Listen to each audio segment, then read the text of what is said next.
어느 날 우연히 반야심경 독송을 듣게 되었습니다.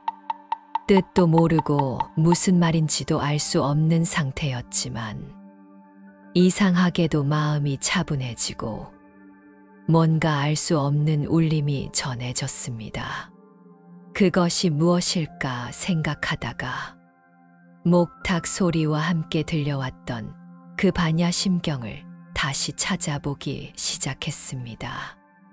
그리고 한 글자 한 글자 뜻을 새기며 풀어보았습니다. 그저 듣기만 했던 반야심경. 이제 그 뜻을 알고 다시 들으니 처음 가슴을 울렸던 무언가가 조금은 이해될 것 같았습니다. 불교를 깊이 알지 않아도 목탁 소리와 반야심경을 들으면 왠지 모르게 가슴이 뭉클해지는 분들이 있을 것입니다. 그런 분들에게 조금이나마 도움이 되고자, 그리고 저 자신을 위해 불교를 처음부터 공부하며 이 뜻풀이를 만들었습니다. 반야심경은 불교 경전 중에서도 가장 짧지만 그 의미는 깊고도 방대합니다. 짧은 260자의 경문 속에는 모든 괴로움을 벗어나기 위한 궁극적인 지혜가 담겨 있으며 이를 통해 깨달음의 길로 나아갈 수 있음을 전하고 있습니다.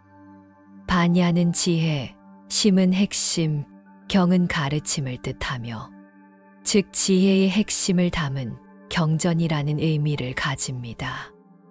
이 경전은 공의 이치, 즉 모든 것은 본래 실체가 없으며 변하는 것일 뿐이라는 깨달음을 설하는 내용입니다. 불교에서는 반야심경을 독송하며 마음을 맑히고 삶의 본질을 꿰뚫어보는 수행의 방편으로 삼아왔습니다. 짧지만 깊은 가르침을 담고 있기에 불교 신자가 아니더라도 많은 사람들이 이 경전을 통해 삶의 통찰과 위안을 얻고 있습니다. 반야심경의 정식 명칭은 마하바냐바라밀다심경입니다. 이 이름 하나하나에도 깊은 의미가 담겨 있습니다. 마하는 크고 위대하다는 뜻을 가지고 있습니다. 단순히 크다는 것이 아니라 모든 것을 포괄하는 광대함과 깊이를 의미합니다. 우리가 생각할 수 있는 모든 것을 뛰어넘는 위대함을 나타내는 말입니다. 반야는 깨달음을 이루는 궁극적 지혜를 의미합니다. 이는 일반적인 지식이나 정보와는 다릅니다. 책에서 배우거나 경험을 통해 얻는 지혜가 아니라 존재의 본질을 꿰뚫어보는 직관적인 깨달음의 지혜입니다. 모든 것의 참된 모습을 있는 그대로 보는 능력이라고 할 수 있습니다. 바라밀다는 깨달음의 경지에 이르는 수행을 뜻합니다. 이는 피안에 이르다, 완성하다라는 의미를 가지고 있습니다. 괴로움의 이쪽 언덕에서 깨달음의 저쪽 언덕으로 건너가는 것을 뜻합니다. 단순히 목표에 도달하는 것이 아니라 그 과정에서 자신을 완전히 변화시키는 수행을 의미합니다. 7인분 마음과 핵심을 의미합니다. 반야바라밀다의 핵심, 즉 가장 중요한 부분을 담고 있다는 뜻입니다. 방대한 반야부 경전들의 정수를 압축해 놓은 것이 바로 이 심경입니다. 경은 부처님의 가르침을 담은 경전을 의미합니다. 부처님께서 직접 설하신 가르침이거나 부처님의 정신을 이어받은 가르침을 의미합니다. 따라서 마하바냐바라밀다심경은 위대한 지혜를 통해 깨달음의 세계로 이끄는 핵심적인 가르침을 담은 경전이라는 뜻입니다. 짧지만 깊은 의미를 품고 있으며 불교에서 가장 널리 독송하는 경전 중 하나가 된 이유가 바로 여기에 있습니다. 경전의 본문은 관자재 보살로 시작됩니다. 관자재 보살은 우리에게 더 친숙한 이름으로는 관세음 보살입니다. 관은 깊이 바라보다, 꿰뚫어보다라는 의미를 가집니다. 단순히 눈으로 보는 것이 아니라 사물의 본질을 꿰뚫어보는 깊은 관찰을 의미합니다. 표면적인 현상에 속지 않고 진실을 파악하는 능력을 나타냅니다. 자아는 스스로 자유롭게를 뜻하고 재는 존재하다, 머물다를 의미합니다. 자재라는 말은 걸림없이 자유롭다는 의미를 가지고 있습니다. 어떤 상황에서도 구속받지 않고 자유자재로 행동할 수 있는 상태를 뜻합니다. 보살은 깨달음을 추구하며 중생을 돕는 존재를 의미합니다. 자신만의 깨달음에 만족하지 않고 모든 중생이 고통에서 벗어날 수 있도록 돕는 자비로운 존재입니다. 라서 관자재 보살은 지혜를 바탕으로 모든 것을 꿰뚫어보고 어떤 상황에서도 자유자재로 중생을 구제하는 존재를 나타냅니다. 이 보살은 중생들의 울음소리를 들으시고 즉시 구원의 손길을 내미시는 자비로운 존재로 알려져 있습니다. 행심바냐바라밀다시에서 행은 수행하다, 실천하다는 뜻입니다. 단순히 이론적으로 아는 것이 아니라 직접 몸으로 체험하고 실천하는 것을 의미합니다. 심은 깊이, 철저하게를 의미합니다. 표면적이거나 피상적인 수행이 아니라 마음 깊은 곳까지 파고 들어가는 깊이 있는 수행을 뜻합니다. 바냐바라밀다는 앞서 설명한 대로 궁극적 지혜를 통해 깨달음의 경지에 이르는 완전한 수행을 의미합니다. 지는 어떤 순간을 나타내는 표현으로 할 때, 하는 동안이라는 의미입니다. 따라서 이 구절은 관자재 보살이 깊은 반야의 수행을 실천하며 진리를 깨달을 때라는 의미를 전달합니다. 이는 단순한 이해나 지적인 알미 아니라 온몸과 마음으로 체험하는 깊은 수행을 통해 얻어진 깨달음을 의미합니다. 여기서 중요한 것은 깊은 수행이라는 표현입니다. 반야의 지혜는 책을 읽거나 강의를 듣는 것만으로는 얻을 수 없습니다. 일상생활 속에서 끊임없이 실천하고 체험해야 비로소 얻을 수 있는 살아있는 지혜입니다. 관자재 보살의 깊은 수행의 결과가 바로 조견오온 계공 도일체고액입니다. 조는 밝게 비추다, 꿰뚫어보다를 뜻하고 견은 보다, 깨닫다의 의미를 가집니다. 어둠 속에서 밝은 빛으로 모든 것을 환히 비추어 진실을 보는 것과 같습니다. 오온은 5가지 요소를 의미합니다. 생물질, 수감각과 느낌, 상생각과 상념, 행위지와 행동, 시기식과 분별입니다. 이는 우리가 나라고 생각하는 존재를 구성하는 모든 요소들입니다. 개는 모두 전부를 뜻하고 공은 실체가 없음을 의미합니다. 즉, 우리를 구성하는 모든 요소들이 실체가 없고 변화하는 것일 뿐이라는 뜻입니다. 도는 건너다, 초월하다를 의미하고 일체고액은 모든 괴로움과 재난을 뜻합니다. 관자재 보살은 깊은 수행을 통해 우리가 집착하는 육체, 감정, 생각, 의지, 의식 모두가 실체가 없으며 변하는 것일 뿐이라는 것을 깨달았습니다. 이 깨달음을 통해 삶에서 겪는 모든 고통과 재난을 초월할 수 있게 되었습니다. 이는 매우 혁명적인 깨달음입니다. 우리는 보통 나라는 존재가 확고하다고 생각합니다. 내 몸, 내 감정, 내 생각이 분명히 있다고 믿습니다. 하지만 관자재 보살의 깨달음은 이 모든 것이 실체가 없는 변화하는 과정일 뿐이라는 것입니다. 이 깨달음이 왜 모든 괴로움을 초월하게 해주는 걸까요? 괴로움의 근본 원인은 집착에 있습니다. 내가 있고 내 것이 있다고 생각하기 때문에 그것을 잃을까 두려워하고 원하는 것을 얻지 못해 괴로워합니다. 하지만 그 나와 내 것이 본래 실체가 없다는 것을 깨달으면 집착할 이유도 괴로워할 이유도 사라집니다. 이것이 반야심경이 전하는 첫 번째 핵심 메시지입니다. 우리가 당연하다고 여기는 모든 것들을 다시 한번 깊이 들여다보고 그 본질을 꿰뚫어 볼 때 진정한 자유와 평화를 얻을 수 있다는 것입니다. 관자재 보살의 이 깨달음은 단순한 철학적 사변이 아닙니다.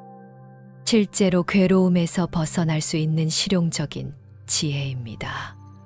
하지만 이를 이해하기 위해서는 더 구체적으로 공이 무엇인지, 그리고 이것이 우리 일상생활과 어떤 관련이 있는지 알아볼 필요가 있습니다.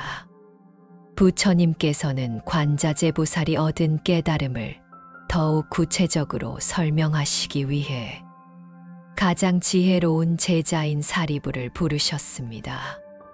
사리자, 이 한마디 속에는 깊은 의미가 담겨 있습니다. 사리불은 부처님의 제자 중에서도 지혜가 가장 뛰어난 분으로 알려져 있습니다. 그런 사리불에게도 이 가르침이 필요하다는 것은 반야심경의 내용이 얼마나 깊고 어려운 것인지를 보여줍니다. 동시에 이 가르침이 얼마나 중요한 것인지도 알 수 있습니다.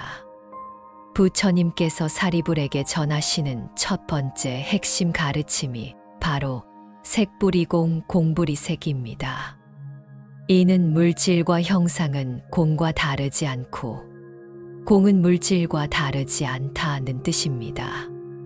여기서 색은 우리가 눈으로 볼 수 있는 모든 물질과 형상을 의미합니다.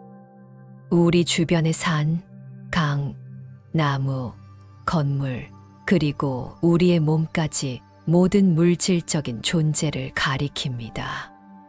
우리는 이런 것들이 확실히 존재한다고 믿습니다. 만질 수 있고 볼 수 있고 측정할 수 있기 때문입니다. 하지만 부처님께서는 이러한 물질들이 공과 다르지 않다고 말씀하십니다. 그렇다면 공이란 무엇일까요? 공은 실체가 없다, 고정된 본질이 없다는 의미입니다. 이는 물질이 존재하지 않는다는 뜻이 아닙니다. 물질은 분명히 존재하지만 그것이 우리가 생각하는 것처럼 고정되고 독립적인 실체가 아니라는 것입니다. 예를 들어 꽃 한 송이를 생각해 보겠습니다. 우리는 그 꽃이 분명히 존재한다고 생각합니다. 하지만 그 꽃을 자세히 들여다보면 꽃잎, 꽃받침, 줄기, 뿌리 등으로 이루어져 있습니다. 그럼 진짜 꽃은 어느 부분일까요? 꽃이 필까요? 줄기일까요? 더 나아가 그 꽃은 씨앗에서 시작되어 물과 햇빛과 흙의 도움으로 자란 것입니다. 그럼 그 꽃은 정말 독립적으로 존재하는 것일까요? 시간의 관점에서 보면 더욱 명확해집니다. 그 꽃은 어제와 오늘이 다르고 오늘과 내일이 다릅니다. 매 순간 변화하고 있습니다. 그럼 진짜 꽃은 언제 꽃일까요? 꽃봉오리일 때일까요? 활짝 핀 때일까요? 아니면 시들어갈 때일까요?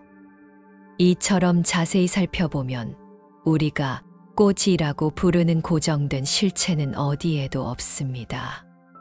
다만 여러 조건들이 모여서 끊임없이 변화하는 과정이 있을 뿐입니다. 이것이 바로 공의 의미입니다.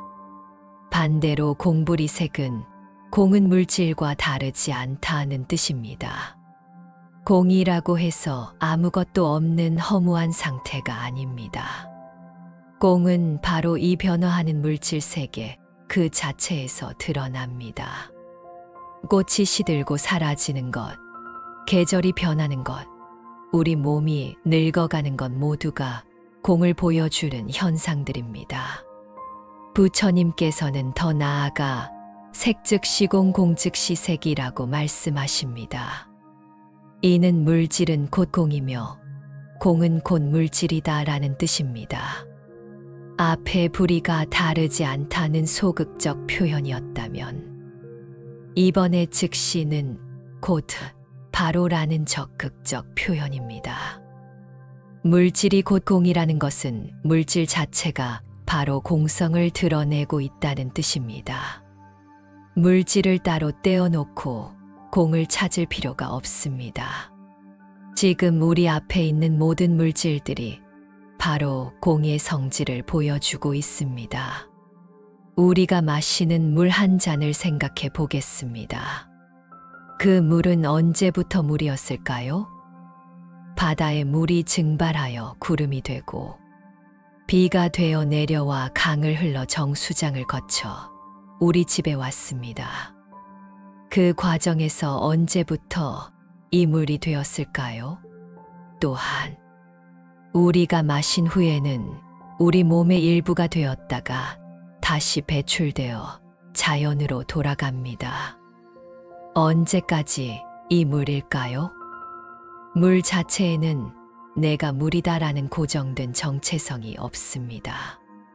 다만 여러 조건에 따라 물이 되었다가 수증기가 되었다가 얼음이 되었다가 합니다. 이것이 바로 색즉시공의 의미입니다. 물질 그 자체가 공성을 드러내고 있는 것입니다.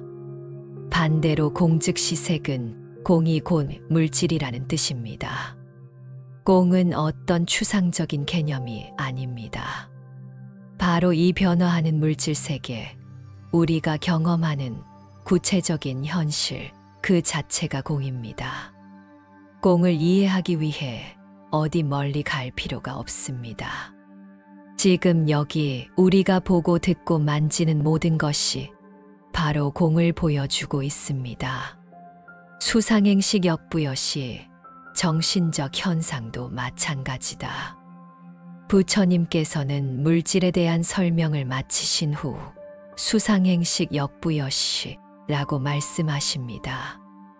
이는 감각, 생각, 의지, 의식 또한 마찬가지다라는 뜻입니다. 앞서 오온 중에서 생물질에 대해 설명하셨다면 이제 나머지 네 가지인 수감각, 상생각, 행이지, 시기식에 대해서도 같은 원리가 적용된다고 말씀하시는 것입니다. 우리의 감각을 살펴보겠습니다. 지금 우리가 느끼는 기쁨, 슬픔, 화남, 평온함 등의 감정들은 어디에서 오는 것일까요? 이 감정들은 고정된 실체가 있을까요? 아침에 느꼈던 기분과 저녁에 느끼는 기분이 같지 않습니다. 심지어 몇 분 전의 감정과 지금의 감정도 다릅니다. 그럼 진짜 내 감정은 무엇일까요? 우리의 생각도 마찬가지입니다. 지금 이 순간에도 우리 머릿속에는 무수한 생각들이 떠올랐다가 사라집니다. 어떤 생각은 오래 머물고 어떤 생각은 금세 사라집니다. 그 생각들을 내가 의도적으로 만들어내는 것일까요? 아니면 저절로 일어나는 것일까요? 생각하는 주체와 생각되는 내용을 명확히 구분할 수 있을까요? 의지와 의식도 마찬가지입니다. 우리는 내가 결정하고 내가 의식한다고 생각하지만 과연 그 나라는 주체가 고정된 실체로 존재하는 것일까요? 어린 시절의 나, 학교 다닐 때의 나, 지금의 나가 같은 나일까요? 이 모든 정신적 현상들도 물질과 마찬가지로 여러 조건에 의해 생겨났다가 사라지는 과정일 뿐입니다. 고정된 실체가 없다는 점에서 공한 것입니다. 일상 속에서 경험하는 공서. 이러한 가르침이 우리 일상생활과 무슨 관련이 있을까요? 사실 이 깨달음은 우리가 겪는 많은 괴로움을 해결하는 열쇠입니다. 우리가 괴로워하는 이유 중 하나는 모든 것이 고정되어 있기를 바라기 때문입니다. 좋은 시절이 영원히 계속되기를 바라고, 사랑하는 사람이 변하지 않기를 바라고, 내 몸이 늙지 않기를 바랍니다. 하지만 공성을 이해하면 모든 것이 변한다는 것이 자연스러운 일임을 알게 됩니다. 또한 우리는 나라는 고정된 자아가 있다고 생각하기 때문에 그것을 보호하려고 애쓰고, 남과 비교하며 인정받으려고 노력합니다. 하지만 그 나라는 것도 역시 여러 조건에 의해 끊임없이 변화하는 과정일 뿐이라는 것을 알게 되면 그런 집착에서 자유로워질 수 있습니다. 물질이 공하고 정신도 공하다는 것을 깨달을 때 우리는 더 이상 모든 것을 소유하려 하지 않게 됩니다. 대신 지금 이 순간을 있는 그대로 받아들이고 감사할 수 있게 됩니다. 하지만 이러한 공성의 가르침을 더 깊이 이해하기 위해서는 모든 존재가 어떻게 생겨나고 사라지는지, 그 과정에서 무엇이 변하고 무엇이 변하지 않는지를 더 자세히 살펴볼 필요가 있습니다. 부처님께서는 사리불에게 물질과 정신이 모두 공하다는 것을 설명하신 후 이제 더 근본적인 문제로 들어가십니다. 사리자, 시제법공상이라고 말씀하시며 모든 현상의 본질적 특성에 대해 가르쳐 주십니다. 시제법공상은 모든 현상은 공의 성질을 가진다는 뜻입니다. 여기서 법이라는 말은 존재하는 모든 현상을 의미합니다. 물질적인 것이든 정신적인 것이든 크든 작든 보이든 보이지 않든 상관없이 이 우주에 존재하는 모든 것을 가리킵니다. 우리 주변을 둘러보면 무수히 많은 현상들이 있습니다. 자연 현상부터 시작해서 사회 현상, 개인적 경험, 감정의 변화, 생각의 흐름까지 모든 것이 법에 포함됩니다. 심지어 우리가 만들어낸 개념들, 언어, 제도, 문화까지도 모두 법입니다. 부처님께서는 이 모든 현상들이 공상, 즉 공의 성질을 가지고 있다고 말씀하십니다. 상은 특성이나 성질을 의미합니다. 즉, 공한 것이 모든 현상의 근본적인 특성이라는 뜻입니다. 이는 매우 혁명적인 선언입니다. 우리는 보통 각각의 현상들이 서로 다른 고유한 특성을 가지고 있다고 생각합니다. 돌은 단단하고, 물은 부드럽고, 불은 뜨겁고, 바람은 시원하다고 여깁니다. 하지만 부처님께서는 이 모든 서로 다른 현상들이 공통적으로 가지고 있는 하나의 근본적 특성이 있다고 말씀하시는 것입니다. 그것이 바로 공성입니다. 불생불멸, 생겨나지도 않고 사라지지도 않는다. 부처님께서는 공상의 구체적인 내용을 6가지로 설명해 주십니다. 첫 번째가 불생불멸입니다. 이는 생겨나지도 않고 사라지지도 않는다는 뜻입니다. 이 말씀을 처음 들으면 상당히 혼란스러울 수 있습니다. 우리 눈에는 분명히 모든 것이 생겨나고 사라지는 것처럼 보이기 때문입니다. 꽃이 피었다가 지고 사람이 태어났다가 죽고 건물이 세워졌다가 허물어집니다. 그런데 어떻게 생겨나지도 사라지지도 않는다고 할 수 있을까요? 여기서 중요한 것은 관점의 차이입니다. 우리가 보통 생겨난다고 할 때는 없던 것이 갑자기 생겨난다는 의미로 이해합니다. 마치 마술처럼 무에서 유가 창조되는 것으로 생각합니다. 하지만 실제로 그런 일이 일어날까요? 꽃을 예로 들어 보겠습니다. 꽃이 생겨났다고 할 때 정말로 무에서 유가 된 것일까요? 그렇지 않습니다. 씨앗이 있었고 물과 햇빛과 흙의 영양분이 있었고 적절한 온도와 습도가 있었습니다. 이 모든 조건들이 만나서 서로 작용한 결과로 우리가 꽃이라고 부르는 현상이 나타난 것입니다. 그럼 꽃이 사라진다는 것은 어떨까요? 꽃이 시들어서 땅에 떨어지면 완전히 없어지는 것일까요? 그것도 아닙니다. 꽃이 푼 흙 속에서 분해되어 다른 식물의 영양분이 되고 씨앗은 또 다른 꽃이 될 가능성을 품고 있습니다. 형태는 변했지만 완전히 사라진 것은 아닙니다. 이처럼 자세히 살펴보면 진정한 의미에서 생겨나는 것도 사라지는 것도 없습니다.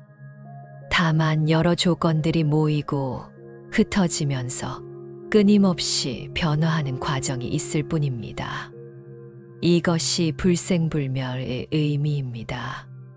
현대 과학의 관점에서 보면 이는 에너지 보존의 법칙과도 통합니다. 에너지는 생겨나지도 사라지지도 않고 다만 형태만 바뀔 뿐입니다. 부처님께서 2500년 전에 깨달으신 진리가 현대 과학과도 일치하는 것입니다. 두 번째는 불구불정입니다. 이는 더럽지도 깨끗하지도 않다는 뜻입니다. 이 또한 우리의 일상적 경험과는 다른 관점을 제시합니다. 우리는 보통 어떤 것은 깨끗하고 어떤 것은 더럽다고 판단합니다. 꽃은 아름답고 깨끗하다고 생각하고 쓰레기는 더럽다고 생각합니다. 하지만 이런 판단이 과연 절대적일까요? 연꽃을 생각해 보겠습니다. 연꽃은 진흙 속에서 자라납니다. 우리가 보기에 더러운 진흙 속에서 아름다운 꽃이 피어납니다. 그럼 진흙은 더러운 것이고 연꽃은 깨끗한 것일까요? 하지만 연꽃은 진흙 없이는 존재할 수 없습니다. 진흙의 영양분을 흡수해서 자란 것이 연꽃입니다. 더 나아가 우리가 더럽다고 생각하는 것들을 살펴보겠습니다. 낙엽이 쌓여 썩어가는 모습은 보기에 좋지 않을 수 있습니다. 하지만 그 썩은 낙엽이 흙을 비옥하게 만들어 새로운 생명이 자라날 수 있게 합니다. 그럼 그것이 정말 더러운 것일까요? 우리 몸도 마찬가지입니다. 우리는 젊고 건강한 몸은 아름답다고 생각하고 늙고 병든 몸은 보기 싫어합니다. 하지만 늙는다는 것은 자연스러운 과정이고 그 과정에서 쌓인 경험과 지혜는 또 다른 아름다움을 가지고 있습니다. 부처님께서 불구불정이라고 말씀하신 것은 깨끗함과 더러움이라는 것이 절대적인 기준이 아니라 우리의 주관적인 판단이라는 뜻입니다. 본질적으로는 모든 현상이 그저 조건에 따라 변화하는 과정일 뿐, 거기에 깨끗하거나 더럽다는 고정된 성질이 있는 것은 아닙니다. 세 번째는 불증불감입니다. 이는 늘어나지도 줄어들지도 않는다는 뜻입니다. 우리는 항상 무언가가 증가하거나 감소한다고 생각합니다. 돈이 늘어나고 줄어들고, 지식이 늘어나고, 체중이 증가하고 감소합니다. 하지만 부처님께서는 근본적으로 늘어나거나 줄어드는 것은 없다고 말씀하십니다. 물을 예로 들어보겠습니다. 컵에 물을 따르면 물이 늘어난 것처럼 보입니다. 하지만 실제로는 다른 곳에 있던 물이 컵으로 이동한 것일 뿐입니다. 물을 마시면 컵에서는 물이 줄어들지만 우리 몸에서는 물이 늘어납니다. 전체적으로 보면 물의 총량은 변하지 않습니다. 우리의 지식도 마찬가지입니다. 새로운 것을 배우면 지식이 늘어난다고 생각하지만 실제로는 이미 존재하던 정보를 우리가 새롭게 인식하게 된 것입니다. 또한 새로운 지식을 얻으면서 기존의 잘못된 믿음을 버리기도 합니다. 이런 관점에서 보면 진정한 의미에서 증가한 것은 없습니다. 경제적인 측면에서도 마찬가지입니다. 한 사람이 돈을 벌면 그것은 다른 곳에서 이동한 것입니다. 새로운 가치가 창조되는 것처럼 보이지만 실제로는 기존의 자원들이 새로운 형태로 조합된 것입니다. 이처럼 표면적으로는 증가와 감소가 끊임없이 일어나는 것처럼 보이지만 더 깊은 차원에서 보면 모든 것은 변화하는 과정 속에 있을 뿐 절대적인 증감은 없습니다. 불생불멸, 불구불정, 불증불감이라는 세 가지 특성을 통해 부처님께서 말씀하시고자 하는 것은 무엇일까요? 그것은 우리가 현상을 바라보는 관점의 전환입니다. 우리는 보통 모든 것을 분리된 개체들로 봅니다. 이것과 저것, 나와 남, 과거와 현재와 미래를 분명히 구분합니다. 그리고 각각이 독립적으로 생겨나고 사라지며 증가하고 감소한다고 생각합니다. 하지만 공상의 관점에서 보면 모든 것이 하나의 거대한 흐름 속에서 상호 연결되어 있습니다. 분리된 개체들이 아니라 하나의 과정 속에서 나타나는 다양한 모습들일 뿐입니다. 이런 관점을 가지게 되면 우리는 변화에 대해 더 평온하게 받아들일 수 있습니다.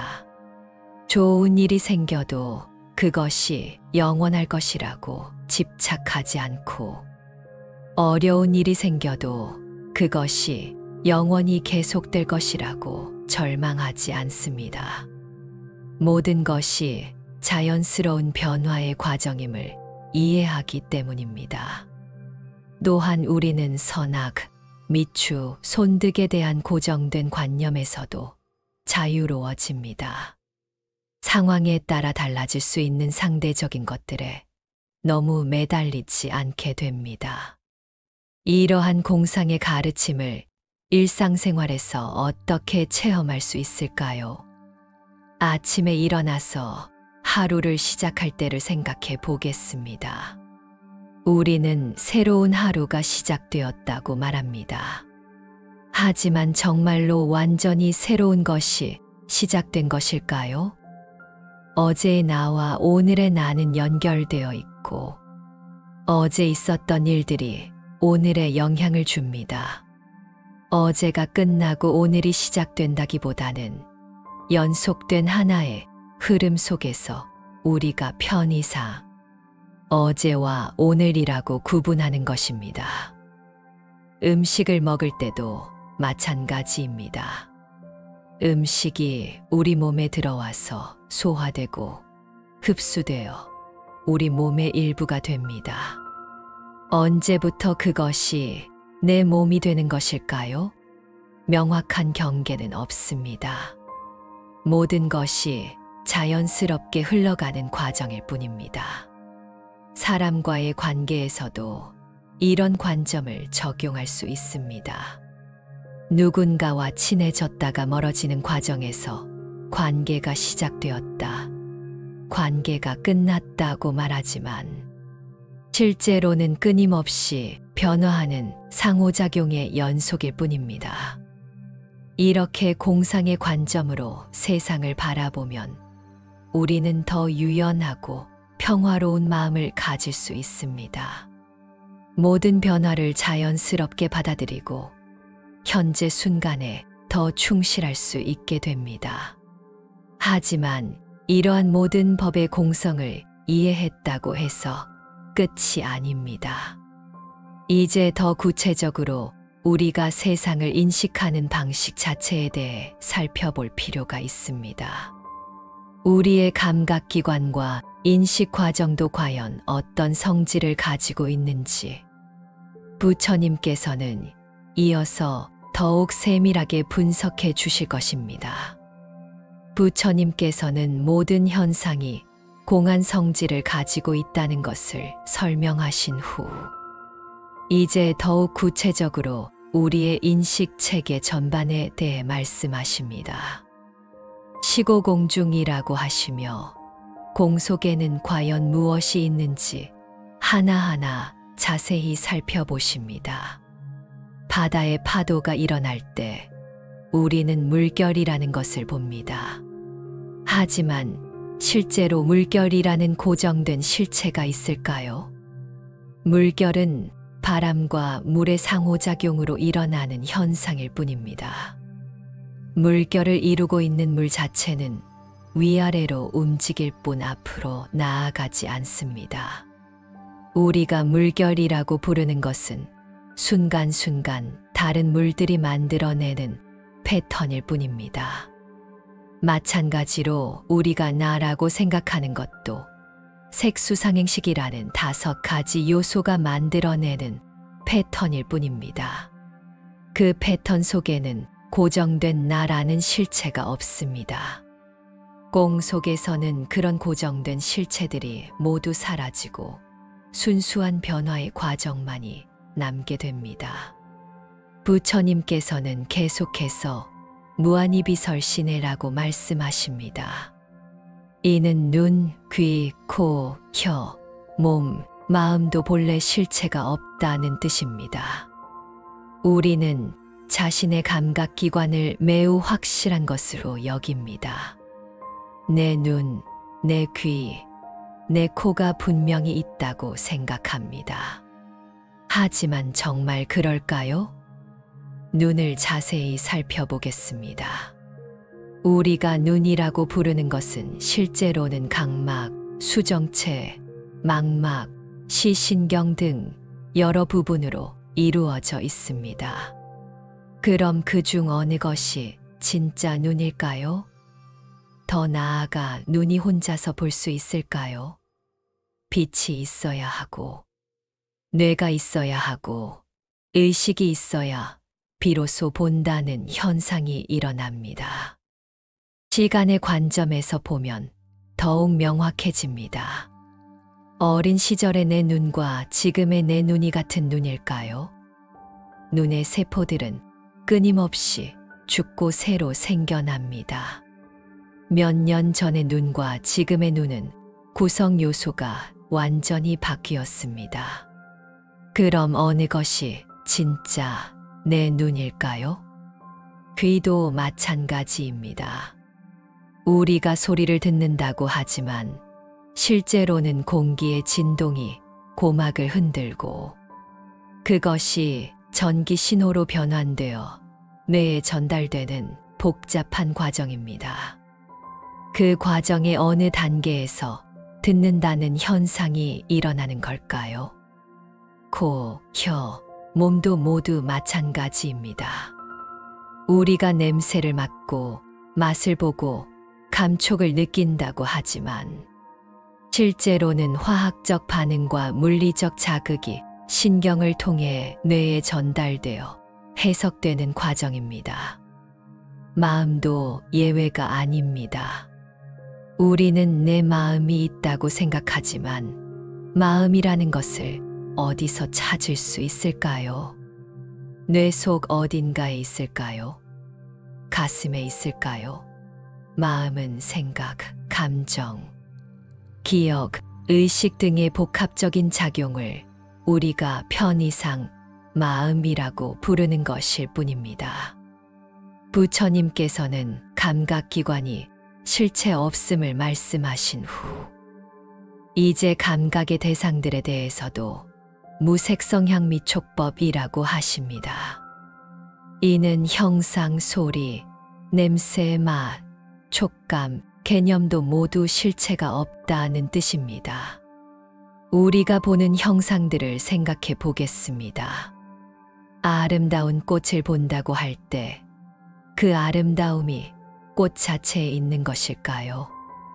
아니면 우리의 인식 작용에 있는 것일까요? 색깔을 예로 들어보겠습니다. 우리는 장미가 빨갛다고 말합니다. 하지만 실제로는 장미가 특정 파장의 빛을 반사하고 우리 눈이 그것을 감지하여 뇌에서 빨강이라고 해석하는 것입니다. 빨강색이 장미 자체에 있는 것이 아니라 빛과 눈과 뇌의 상호작용으로 만들어지는 현상입니다. 만약 다른 동물의 눈으로 본다면 전혀 다른 색으로 보일 수도 있습니다. 소리도 마찬가지입니다. 새의 지저귐을 아름답다고 느끼는 것은 그 소리 자체에 아름다움이 있는 것이 아니라 우리의 귀와 뇌가 그것을 해석하는 방식 때문입니다. 사람마다, 문화마다 같은 소리를 다르게 느낍니다. 냄새와 맛은 더욱 주관적입니다. 어떤 사람에게는 좋은 냄새가 다른 사람에게는 나쁜 냄새일 수 있습니다. 같은 음식도 어떤 사람은 맛있어 하고 어떤 사람은 맛없어 합니다. 냄새와 맛이 그 자체로 좋거나 나쁜 것이 아니라 우리의 인식 작용에 따라 달라지는 것입니다. 촉감도 상대적입니다. 같은 온도의 물도 손이 차가우면 따뜻하게 느껴지고 손이 뜨거우면 차갑게 느껴집니다. 부드러움과 거칠음도 무엇과 비교하느냐에 따라 달라집니다. 마지막으로 법은 우리가 마음으로 인식하는 모든 개념들을 의미합니다.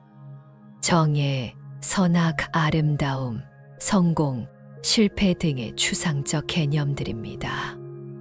이런 개념들은 시대와 문화에 따라 달라지는 상대적인 것들입니다. 절대적인 기준이 있는 것이 아닙니다. 부처님께서는 무한계내지 무의식계라고 하시며 눈의 영역에서부터 더 마음의 영역까지 모두 실체가 없다고 말씀하십니다. 여기서 계는 영역이나 범위를 의미합니다. 불교에서는 우리의 인식 세계를 18개의 영역으로 나누어 설명합니다. 6개의 감각기관 눈, 귀, 코, 혀, 몸, 마음, 6개의 감각 대상 형상, 소리, 냄새, 맛, 촉감, 개념, 그리고 6개의 인식작용 눈식, 귀식, 코식, 혀식, 몸식, 마음식입니다. 이 18개 영역이 상호작용하여 우리가 경험하는 모든 현상이 만들어집니다. 예를 들어 꽃을 본다는 것은 꽃색경과 눈안근과 시각, 의식, 안식이 만나서 일어나는 현상입니다. 이 3가지 중 어느 하나라도 없으면 본다는 현상은 일어나지 않습니다. 부처님께서는 이 모든 영역들이 실체가 없다고 말씀하십니다. 각각이 독립적으로 존재하는 것이 아니라 서로 의존하여 만들어지는 관계적 현상이라는 것입니다. 그렇다면 우리의 모든 인식이 실체가 없다는 것을 아는 것이 왜 중요할까요? 이는 우리에게 엄청난 자유를 가져다 줍니다. 첫째, 우리는 자신의 감각이나 생각에 완전히 휘둘리지 않게 됩니다. 화가 날 때도 이 화는 여러 조건이 만나서 일어난 일시적 현상일 뿐이다라고 생각할 수 있습니다. 슬플 때도 이 슬픔은 고정된 실체가 아니다라고 생각할 수 있습니다. 둘째, 우리는 외부 상황에 덜 의존하게 됩니다. 좋은 것을 보거나 들었을 때 과도하게 집착하지 않고 나쁜 것을 경험했을 때도 과도하게 거부하지 않습니다. 모든 경험이 상대적이고 일시적인 것임을 알기 때문입니다. 셋째, 우리는 다른 사람의 관점을 더 잘 이해할 수 있게 됩니다. 내가 보고 느끼는 것이 절대적 진실이 아니라는 것을 알게 되면 다른 사람이 다르게 보고 느끼는 것도 자연스럽게 받아들일 수 있습니다. 이러한 가르침을 일상생활에서 어떻게 적용할 수 있을까요? 아침에 일어나서 거울을 볼 때를 생각해 보겠습니다. 거울 속의 내 모습을 보고 피곤해 보인다, 늙었다, 예쁘다, 못생겼다 등의 생각이 듭니다. 하지만 이런 판단들이 과연 절대적일까요? 조명이 바뀌면 다르게 보이고, 각도가 바뀌면 다르게 보이고, 내 기분이 바뀌면 같은 모습도 다르게 느껴집니다. 음식을 먹을 때도 마찬가지입니다. 맛있다, 맛없다는 판단이 음식 자체에 있는 것이 아니라 내 혀의 상태, 기분, 기대, 과거 경험 등이 모두 영향을 준다는 것을 알 수 있습니다. 사람과의 대화에서도 이를 적용할 수 있습니다. 상대방의 말을 들을 때 그 말의 의미가 고정되어 있는 것이 아니라 내가 어떤 상태에서 듣느냐에 따라 달라진다는 것을 인식하면 더 열린 마음으로 소통할 수 있습니다. 이렇게 인식의 공성을 이해하면 우리는 현실을 더 유연하게 받아들일 수 있고 고정관념에서 자유로워질 수 있습니다. 모든 경험이 조건에 따라 변화하는 과정임을 알게 되면 좋은 경험에 집착하지도 않고 나쁜 경험에 좌절하지도 않게 됩니다. 하지만 감각과 인식이 공하다는 것을 이해하는 것만으로는 충분하지 않습니다. 이제 더 나아가 우리가 삶의 문제라고 생각하는 근본적인 것들, 즉 무명과 고통, 그리고 깨달음의 길 자체에 대해서도 살펴볼 필요가 있습니다. 부처님께서는 우리의 감각과 인식이 모두 공하다는 것을 설명하신 후, 이제 불교의 가장 핵심적인 가르침들에 대해서도 공의 관점에서 말씀하십니다. 이는 매우 놀라운 전개입니다. 불교의 근본 교리들조차도 궁극적으로는 공하다는 것을 보여주시기 때문입니다. 부처님께서는 무무명영 무무명진이라고 말씀하십니다. 이는 무명도 없으며 무명이 다하는 것도 없다는 뜻입니다. 무명은 불교에서 모든 괴로움의 근본 원인으로 여겨지는 무지를 의미합니다. 사물의 참된 모습을 알지 못하고 실체가 없는 것을 실체가 있다고 착각하며 영원하지 않은 것을 영원하다고 생각하는 근본적인 무지입니다. 지비연기라는 가르침에서 무명은 첫 번째 고리입니다. 무명 때문에 행이 생기고 행 때문에 식이 생기고 이렇게 해서 결국 늙음과 죽음까지 이어지는 괴로움의 사슬이 시작됩니다. 따라서 무명을 없애는 것이 모든 괴로움에서 벗어나는 길이라고 여겨졌습니다. 그런데 부처님께서는 반야심경에서 그 무명도 실체가 없다고 말씀하십니다. 이는 어떻게 이해해야 할까요? 무명이 없다는 것은 우리가 완전히 깨달았다는 뜻이 아닙니다. 오히려 무명이라는 것 자체도 고정된 실체가 아니라는 의미입니다. 무명은 조건에 따라 생겨나고 사라지는 현상일 뿐, 우리 안에 고정적으로 자리 잡고 있는 어떤 실체가 아닙니다. 예를 들어 어둠을 생각해 보겠습니다. 어둠이 있다고 할 때 어둠이라는 실체가 존재하는 것일까요? 사실 어둠은 빛이 없는 상태를 우리가 어둠이라고 부르는 것일 뿐입니다. 어둠이라는 독립적인 존재가 있는 것이 아닙니다. 무명도 마찬가지입니다. 무명은 지혜가 없는 상태를 우리가 무명이라고 부르는 것일 뿐, 무명이라는 독립적인 실체가 있는 것은 아닙니다. 따라서 무명을 없애야 할 적으로 생각하고 그것과 싸울 필요가 없습니다. 마찬가지로 무명진도 없다고 하십니다. 무명이 다하는 것, 즉 무명을 완전히 제거하는 것도 실체가 없다는 뜻입니다. 무명이 실체가 없다면 그것을 제거하는 것도 실체가 없습니다. 실체 없는 것을 실체 없는 방법으로 제거한다는 것은 궁극적으로 아무 일도 일어나지 않는다는 뜻입니다. 부처님께서는 내지무노사영 무노사진이라고 말씀하십니다. 내지는 그리하여 또는 마찬가지로라는 뜻으로 12연기의 모든 단계가 같은 원리에 적용된다는 의미입니다. 12연기는 무명에서 시작해서 행, 식, 명색, 유깁, 촉수, 애, 취, 유, 생을 거쳐 노사늙음과 죽음에 이르는 12단계의 연수의 과정입니다. 이는 우리가 어떻게 괴로움 속에 빠지게 되는지를 설명하는 불교의 핵심 이론입니다. 그런데 부처님께서는 이 모든 과정이 실체가 없다고 말씀하십니다. 늙음과 죽음조차도 실체가 없고 늙음과 죽음을 극복하는 것도 실체가 없다는 것입니다.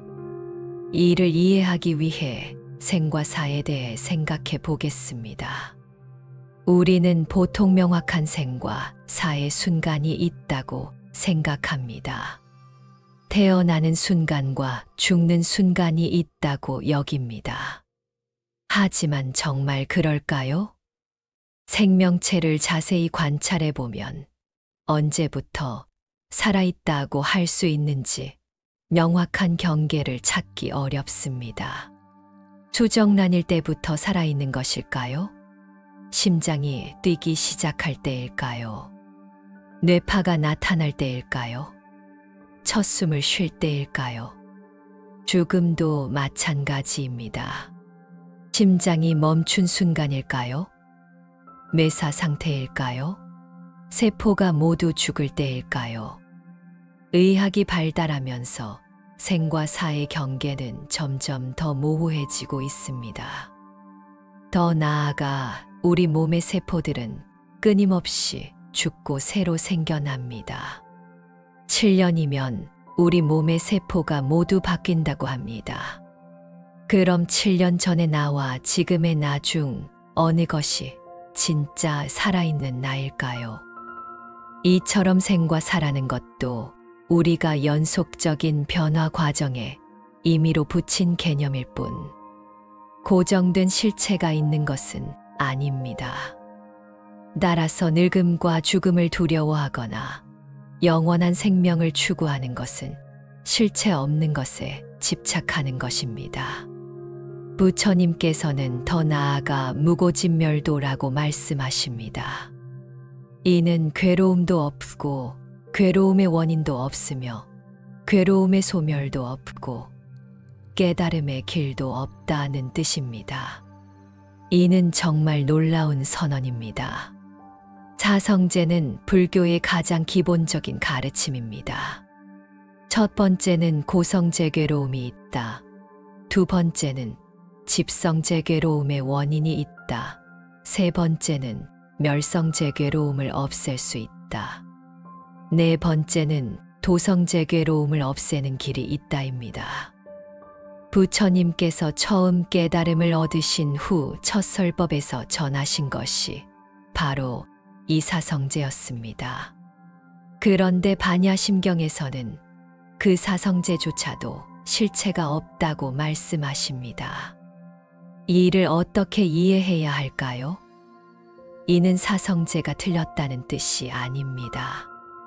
오히려 사성제의 더 깊은 의미를 보여주는 것입니다.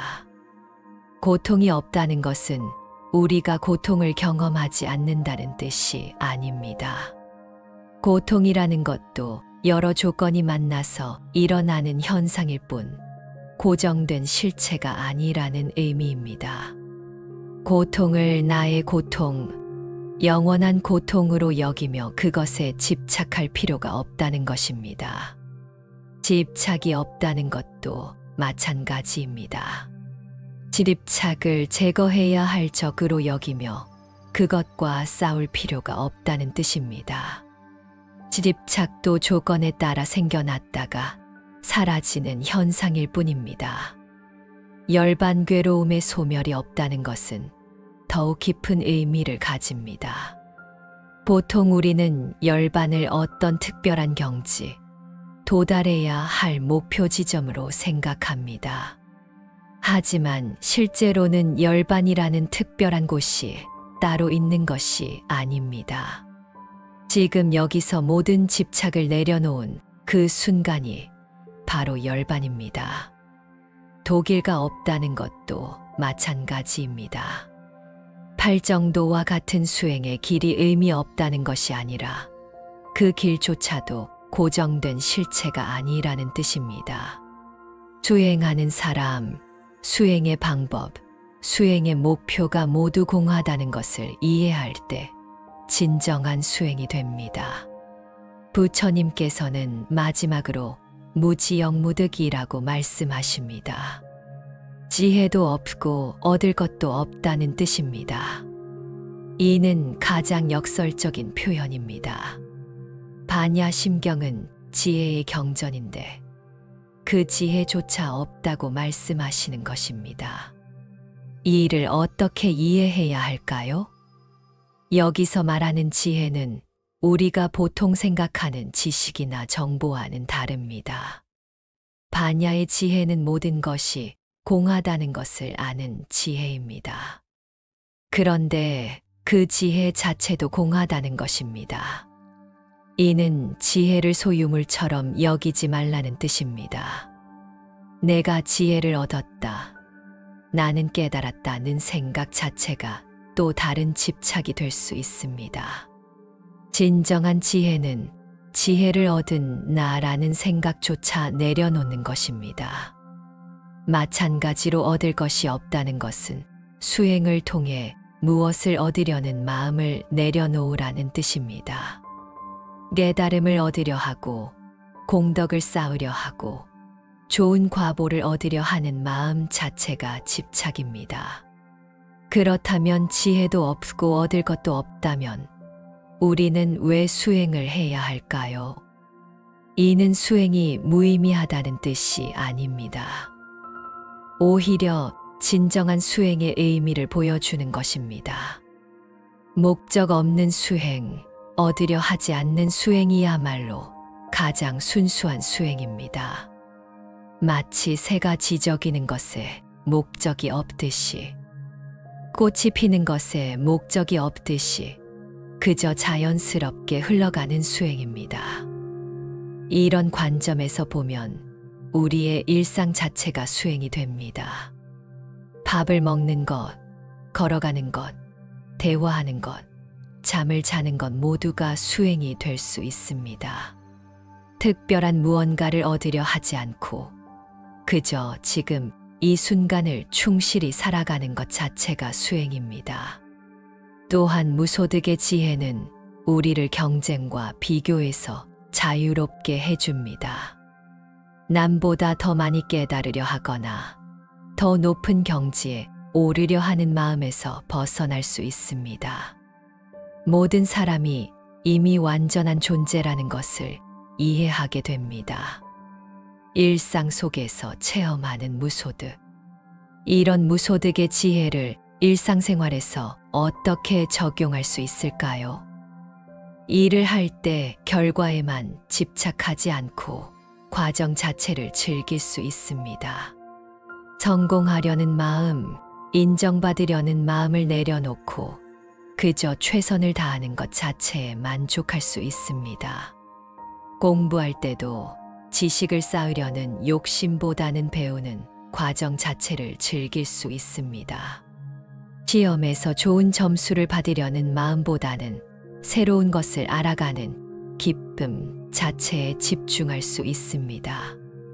인간관계에서도 상대방으로부터 무엇을 얻으려 하지 않고 그저 함께 있는 그 자체를 소중히 여길 수 있습니다. 사랑을 주고받는 거래가 아니라 그저 자연스럽게 흘러가는 만남으로 받아들일 수 있습니다.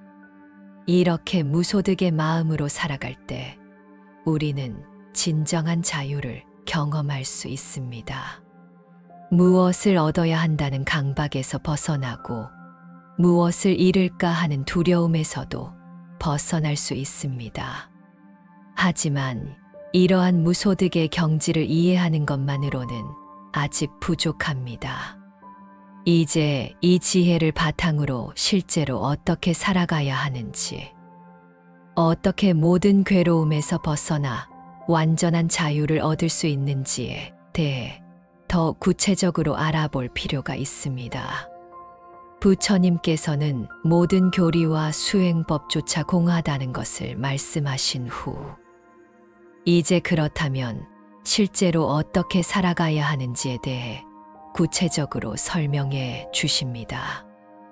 무소득의 경지에서 얻는 진정한 자유와 평화가 무엇인지 보여주십니다. 이 무소득고는 얻을 것이 없기 때문에 라는 뜻입니다. 이는 앞에서 말씀하신 무지무득의 결론입니다. 지혜도 없고 얻을 것도 없다는 깨달음이 가져다주는 결과를 이제 설명하십니다. 얻을 것이 없다는 것은 절망적인 말이 아닙니다. 오히려 가장 희망적인 선언입니다. 왜냐하면 우리가 괴로워하는 이유 중 상당 부분이 무엇인가를 얻어야 한다는 강박 때문이기 때문입니다. 우리는 끊임없이 무엇인가를 추구합니다. 더 많은 돈, 더 높은 지위, 더 좋은 관계, 더 나은 건강, 더 큰 행복을 얻으려고 노력합니다. 이런 추구 자체가 나쁜 것은 아니지만 그것에 집착할 때 괴로움이 시작됩니다. 얻으려는 마음이 있으면 얻지 못했을 때 실망하고 얻었을 때도 잃을까봐 두려워합니다. 더 많이 얻으려는 욕심도 끝이 없습니다. 하지만 애초에 얻을 것이 없다는 것을 깨달으면 이 모든 괴로움에서 벗어날 수 있습니다. 여기서 중요한 것은 얻을 것이 없다는 것이 노력하지 말라는 뜻이 아니라는 점입니다. 오히려 결과에 대한 집착 없이 최선을 다할 수 있게 됩니다. 목적 없는 순수한 행동이 가능해집니다. 보리살타의 바냐바라밀다고는 보살들이 바냐바라밀다에 의지하여라는 뜻입니다. 보살은 자신의 깨달음뿐만 아니라 모든 중생의 해탈을 위해 노력하는 존재입니다. 보살들도 이 바냐바라밀다의 지혜에 의지한다고 하십니다. 아무리 자비롭고 지혜로운 보살이라 해도 혼자의 힘으로는 완전한 자유를 얻을 수 없습니다. 반드시 이 공의 지혜에 의지해야 합니다. 여기서 의지한다는 것은 맹목적으로 믿는다는 뜻이 아닙니다. 직접 체험하고 실천한다는 의미입니다. 보살들은 모든 것이 공하다는 것을 머리로만 아는 것이 아니라 일상생활에서 실제로 그렇게 살아갑니다. 보살의 자비도 이 공성에 바탕을 둡니다. 만약 중생과 자신을 분리해서 생각한다면 자비는 동정이나 시해가 될 수 있습니다. 하지만 모든 것이 공하여 중생과 자신의 경계가 없다는 것을 깨달으면 자비는 자연스러운 흐름이 됩니다. 또한 보살의 지혜도 공성에 바탕을 둡니다. 고정된 법칙이나 교조에 얽매이지 않고 상황에 따라 유연하게 대응할 수 있습니다. 때로는 말로 가르치고, 때로는 침묵으로 가르치며, 때로는 행동으로 보여줍니다. 침묵아에는 마음에 걸림이 없다는 뜻입니다. 이는 반야바라밀다에 의지한 보살들이 얻게 되는 첫 번째 결과입니다. 걸림이 없다는 것은 무엇일까요? 우리 마음에는 수많은 걸림이 있습니다. 과거의 기억에 걸리고, 미래의 걱정에 걸리고, 타인의 시선에 걸리고, 자신의 체면에 걸립니다. 이런 걸림들이 우리를 자유롭지 못하게 만듭니다. 과거에 대한 걸림을 생각해 보겠습니다. 좋았던 과거에 대한 그리움, 잘못했던 과거에 대한 후회, 상처받았던 과거에 대한 원망 등이 우리를 과거에 묶어둡니다. 하지만 공성을 이해하면 과거도 고정된 실체가 아니라는 것을 알게 됩니다. 과거는 현재의 기억 작용일 뿐이고 그 기억조차 끊임없이 변화합니다. 미래에 대한 걸림도 마찬가지입니다. 미래에 대한 기대, 두려움, 계획 등이 우리를 현재에서 멀어지게 만듭니다. 하지만 미래도 실체가 없습니다. 미래는 현재의 상상작용일 뿐이고 실제 미래가 왔을 때는 그것이 현재가 됩니다. 타인의 시선에 대한 걸림도 있습니다. 다른 사람들이 나를 어떻게 생각할까 걱정하고 좋게 보이려고 노력하고 나쁘게 보일까 두려워합니다. 하지만 타인의 생각도 끊임없이 변하는 현상일 뿐입니다. 그들의 평가에 내 존재 가치가 좌우될 이유는 없습니다. 자신에 대한 고정관념도 걸림이 됩니다. 나는 이런 사람이다. 나는 이것을 잘한다. 나는 이것을 못한다는 생각들이 우리를 틀 안에 가둡니다. 하지만 나라는 것도 공하여 끊임없이 변화하는 과정입니다. 어제의 나와 오늘의 나는 다르고 지금의 나와 1분 후의 나도 다릅니다. 이 모든 걸림들이 사라질 때 마음은 자유로워집니다. 구름 한 점 없는 맑은 하늘처럼 바람 한 점 없는 고요한 호수처럼 평온해집니다. 무가애고 무유공포는 걸림이 없으므로 두려움도 없다는 뜻입니다.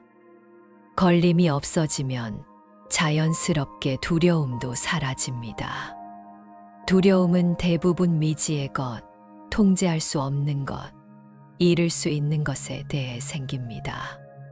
하지만 공성을 이해하면 이 모든 두려움의 기반이 사라집니다. 죽음에 대한 두려움을 생각해 보겠습니다. 대부분의 사람들이 죽음을 두려워하는 이유는 죽으면 내가 사라진다고 생각하기 때문입니다. 하지만 나라는 것이 애초에 실체가 없다면 사라질 나도 없습니다. 죽음은 하나의 변화 과정일 뿐 무에서 유로, 유에서 무로의 절대적 전환이 아닙니다. 실패에 대한 두려움도 마찬가지입니다. 실패가 두려운 이유는 그것이 나의 가치를 떨어뜨린다고 생각하기 때문입니다. 하지만 성공과 실패도 상대적이고 일시적인 현상일 뿐입니다.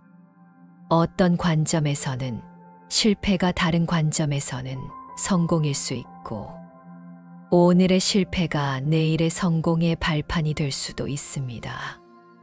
거부당할 것에 대한 두려움, 사랑을 잃을 것에 대한 두려움, 가난해질 것에 대한 두려움 등 모든 두려움이 마찬가지입니다. 그 두려움들의 대상이 되는 것들이 모두 공하여 고정된 실체가 없다는 것을 깨달으면 두려워할 이유가 사라집니다. 두려움이 없다고 해서 무모해진다는 뜻은 아닙니다. 오히려 더 지혜롭게 행동할 수 있게 됩니다. 두려움에 사로잡혀 올바른 판단을 못하는 일이 없어지기 때문입니다. 원리전도몽상은 잘못된 생각과 헛된 망상에서 멀어진다는 뜻입니다. 걸림과 두려움이 사라지면 마음이 맑아져서 사물을 있는 그대로 볼 수 있게 됩니다. 전도몽상은 뒤바뀐 생각과 헛된 망상을 의미합니다. 우리는 종종 현실을 왜곡해서 인식합니다. 영원하지 않은 것을 영원하다고 생각하고, 즐겁지 않은 것을 즐겁다고 생각하고, 나가 아닌 것을 나라고 생각하고, 깨끗하지 않은 것을 깨끗하다고 생각합니다.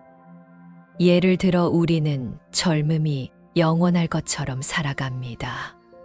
건강이 당연한 것처럼 여기고, 사랑하는 사람이 항상 곁에 있을 것처럼 생각합니다. 하지만 이 모든 것들은 변화하는 현상들입니다. 또한 우리는 외부의 조건이 우리를 행복하게 해줄 것이라고 생각합니다. 더 많은 돈, 더 좋은 집, 더 높은 지위가 있으면 행복할 것이라고 믿습니다. 하지만 진정한 행복은 외부 조건에 의존하지 않습니다. 무엇보다 우리는 나라는 고정된 실체가 있다고 생각합니다. 이 몸이 나이고, 이 생각이 나이고, 이 감정이 나라고 여깁니다. 하지만 앞서 배운 대로 이 모든 것들은 공하여 고정된 실체가 없습니다. 이런 잘못된 인식들이 사라지면 사물을 있는 그대로 볼 수 있게 됩니다. 변화하는 것은 변화하는 것으로, 일시적인 것은 일시적인 것으로, 상대적인 것은 상대적인 것으로 받아들일 수 있습니다. 구경열반은 완전한 깨달음에 도달한다는 뜻입니다. 모든 걸림과 두려움과 망상에서 벗어난 마음의 상태가 바로 열반입니다. 열반은 흔히 죽음 후에 가는 어떤 특별한 세계로 오해됩니다. 하지만 실제로는 지금 여기서 경험할 수 있는 마음의 상태입니다. 모든 괴로움의 원인인 집착에서 완전히 벗어난 평온한 상태입니다. 구경열반의 구경은 궁극적, 최종적이라는 뜻입니다. 더 이상 되돌아갈 일이 없는 완전한 자유의 상태입니다. 이는 일시적인 평온이 아니라 영구적인 해탈입니다. 하지만 여기서 주의할 점이 있습니다. 열반도 공하다는 것입니다. 열반을 어떤 고정된 경지나 소유할 수 있는 것으로 생각하면 안 됩니다. 열반은 모든 소유욕과 성취욕에서 벗어난 상태이기 때문입니다. 열반에 도달한 사람은 특별해 보이지 않을 수 있습니다. 여전히 평범한 일상을 살아가고, 여전히 사람들과 어울리며, 여전히 필요한 일들을 합니다. 하지만 그 마음은 완전히 자유롭습니다. 어떤 상황에서도 흔들리지 않는 평온함을 유지합니다.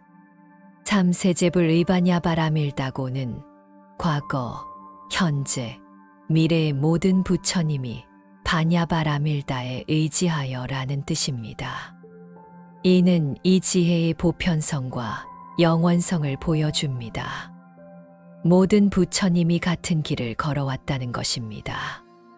석가모니 부처님도, 과거의 모든 부처님도, 미래에 나타날 모든 부처님도 모두 이 바냐바라밀다의 지혜를 통해 깨달음을 얻었고 얻을 것입니다.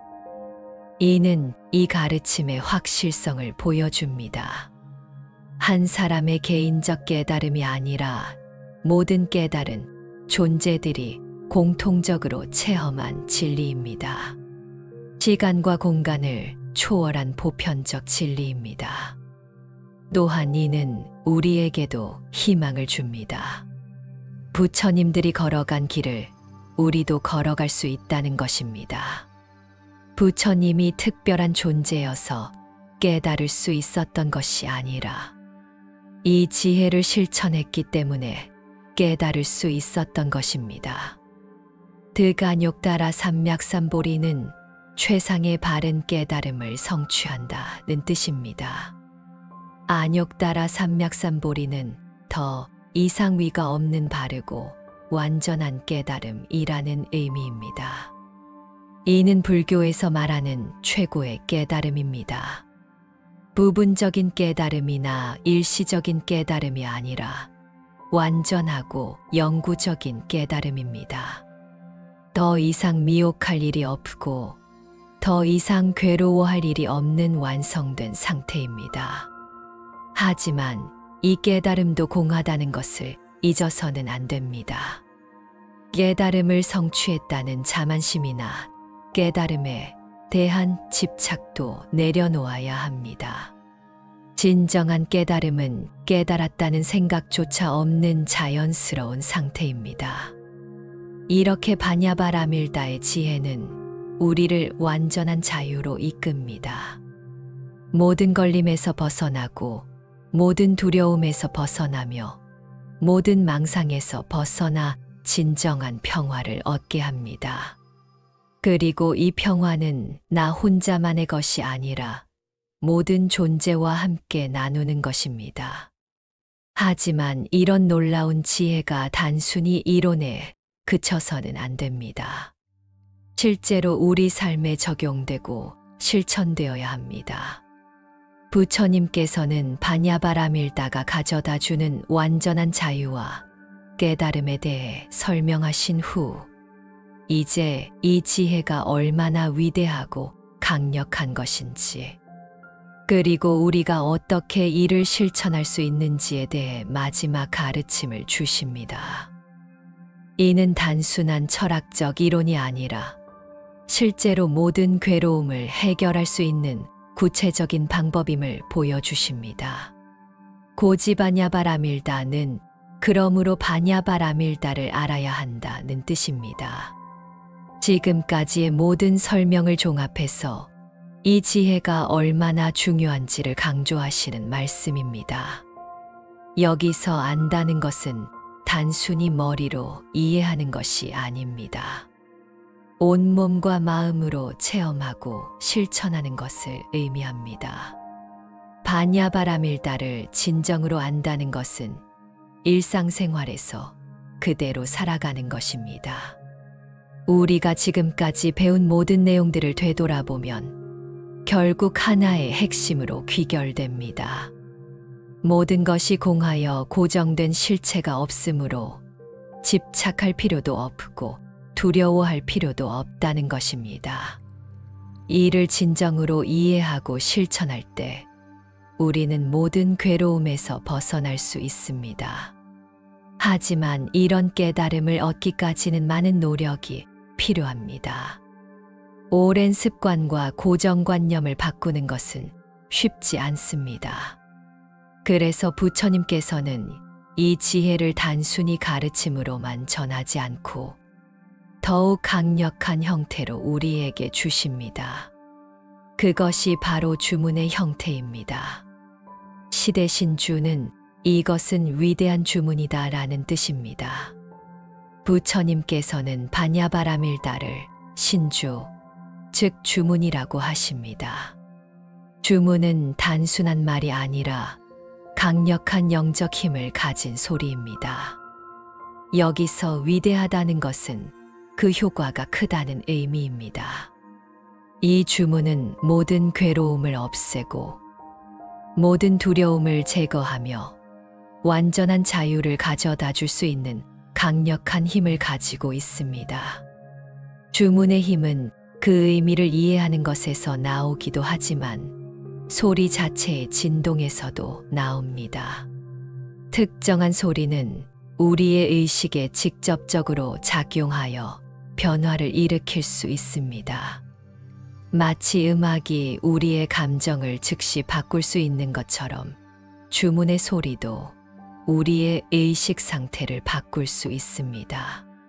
시대명주는 이것은 가장 밝은 주문이다 라는 뜻입니다. 여기서 밝다는 것은 지혜의 빛을 의미합니다. 이 주문은 무명의 어둠을 걷어내고 지혜의 빛을 비추어 줍니다. 우리 마음 속의 어둠은 무지에서 비롯됩니다. 사물의 참된 모습을 보지 못하고 실체가 없는 것을 실체가 있다고 착각하며 영원하지 않은 것을 영원하다고 생각하는 무지입니다. 이런 무지가 모든 괴로움의 원인입니다. 바냐바라밀다의 주문은 이런 무지의 어둠을 밝은 지혜의 빛으로 비추어 줍니다. 마치 촛불 하나가 어두운 방을 환하게 밝히듯이 이 주문은 우리 마음의 어둠을 완전히 걷어냅니다. 이 빛은 점진적으로 밝아지는 것이 아닙니다. 전등 스위치를 켜면 즉시 방이 밝아지듯이 이 주문의 지혜도 즉시 우리 마음을 밝혀줍니다. 오랜 수행을 통해서만 얻을 수 있는 것이 아니라 지금 이 순간에도 경험할 수 있는 것입니다. 시무상주는 이것은 더할 나위 없이 최고의 주문이다 라는 뜻입니다. 무상은 위가 없다, 최고라는 의미입니다. 이 주문보다 더 높거나 더 좋은 주문은 없다는 것입니다. 왜 이 주문이 최고일까요? 그것은 이 주문이 가장 근본적인 문제를 해결하기 때문입니다. 다른 수행법들은 특정한 문제나 특정한 상황에 대한 해결책을 제시할 수 있지만 바냐바라밀다는 모든 문제의 뿌리를 해결합니다. 우리가 겪는 모든 괴로움의 근본 원인은 집착입니다. 그리고 집착의 근본 원인은 무명입니다. 바냐바라밀다는 바로 이 무명을 완전히 제거하여 모든 집착에서 벗어나게 해줍니다. 따라서 이보다 더 근본적이고 완전한 해결책은 있을 수 없습니다. 또한 이 주문은 모든 사람에게 적용됩니다. 나이, 성별, 교육 수준, 사회적 지위에 관계없이 누구나 이 주문을 통해 자유를 얻을 수 있습니다.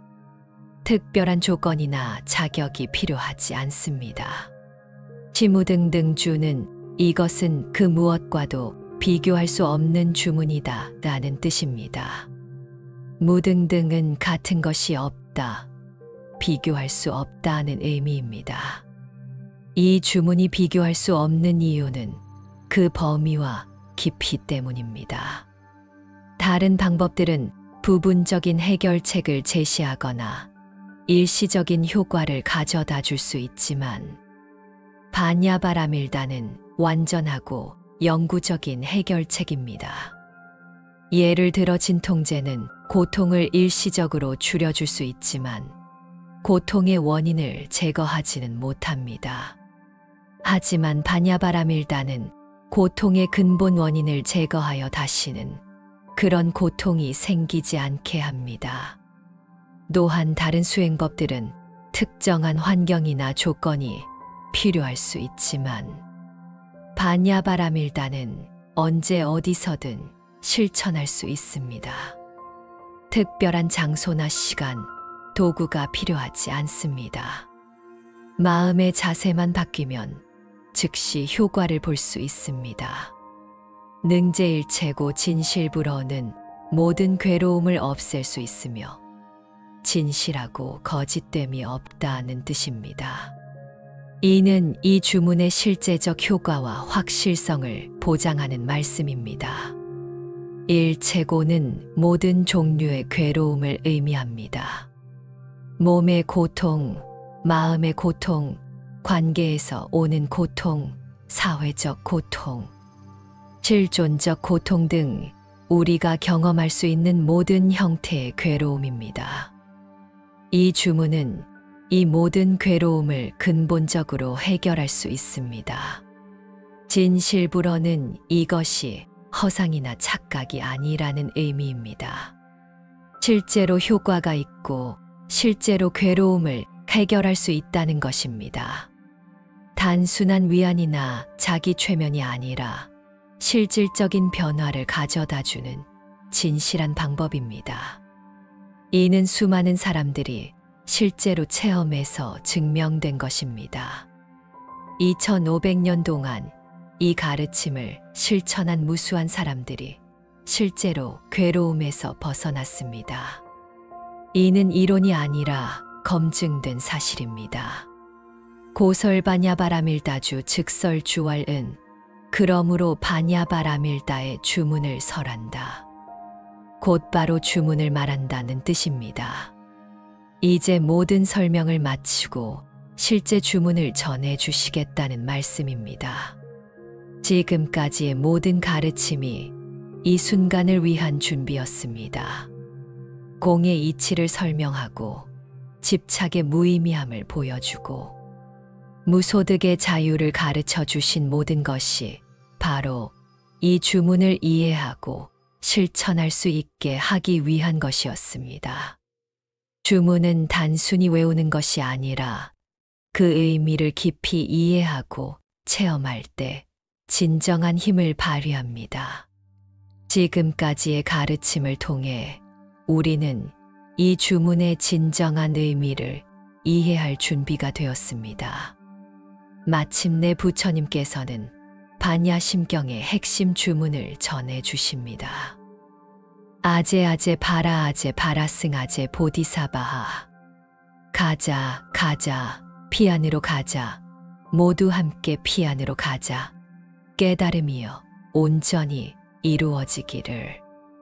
이 주문은 반야심경의 정수입니다. 모든 가르침이 이 한 구절로 압축되어 있습니다. 아제아제는 가자, 가자라는 뜻입니다. 이는 현재의 상태에 머물러 있지 말고 앞으로 나아가자는 의미입니다.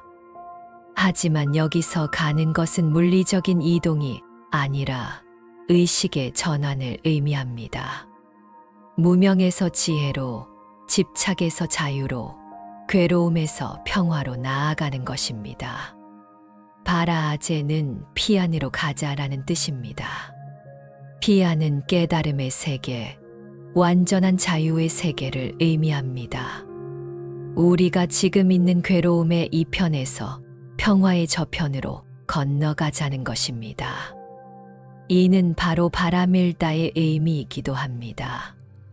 바라승아제는 모두 함께 피안으로 가자라는 뜻입니다. 여기서 중요한 것은 모두 함께라는 부분입니다.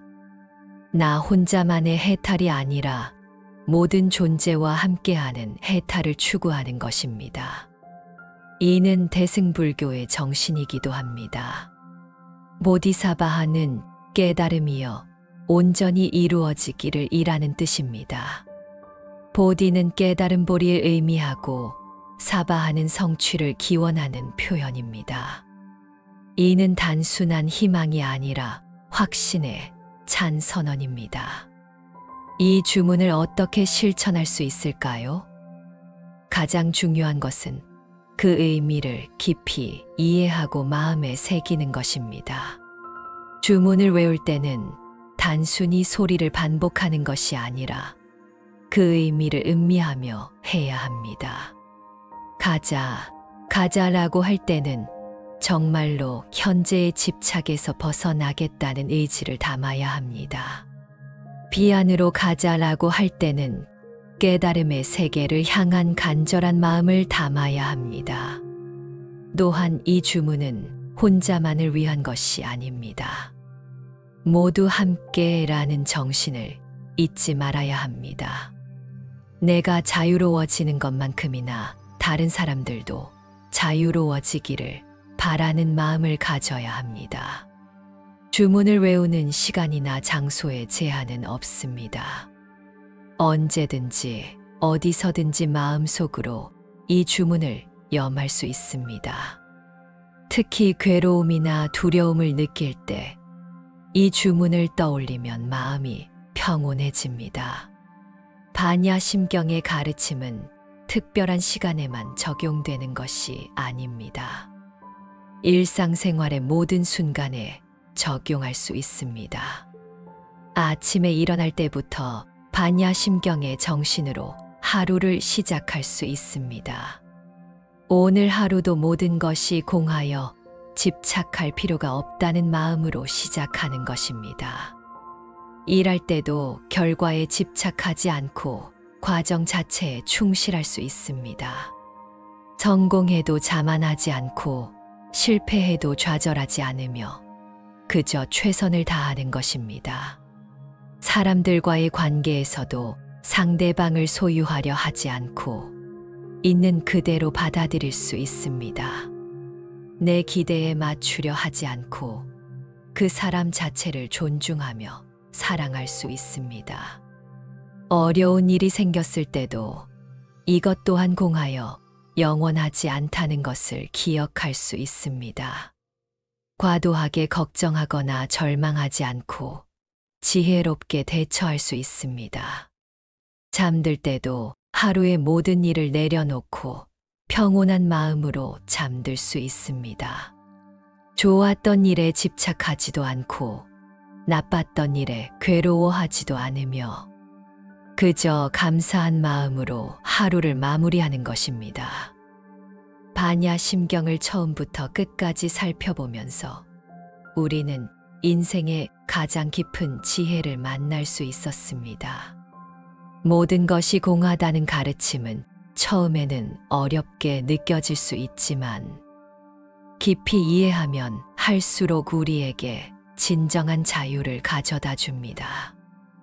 이 지혜는 2500년 전 부처님께서 깨달으신 것이지만 오늘날에도 여전히 유효합니다. 현대인들이 겪는 스트레스, 불안, 우울, 외로움 등의 문제들도 결국은 집착에서 비롯되는 것이기 때문입니다. 반야심경의 한 구절 한 구절을 깊이 들여다볼수록 단순히 듣기만 했던 경전이 마음속에 스며들어 지혜로 변화합니다. 어디로 가야 할지 막막할 때, 모든 것이 공허하게 느껴질 때 반야심경의 울림을 떠올려 보시기 바랍니다. 공의 가르침은 우리에게 집착에서 벗어나는 자유를 주고 모든 괴로움을 초월할 수 있는 지혜를 선사합니다. 그 울림이 여러분의 삶에 길을 밝혀줄 것입니다. 여러분도 이 말씀이 깊이 다가오셨다면 좋아요를 눌러주시고 아래 댓글 안에 관세음 보살이라고 남겨주세요. 부처님의 지혜와 자비가 여러분의 삶에 늘 함께하길 기원드립니다.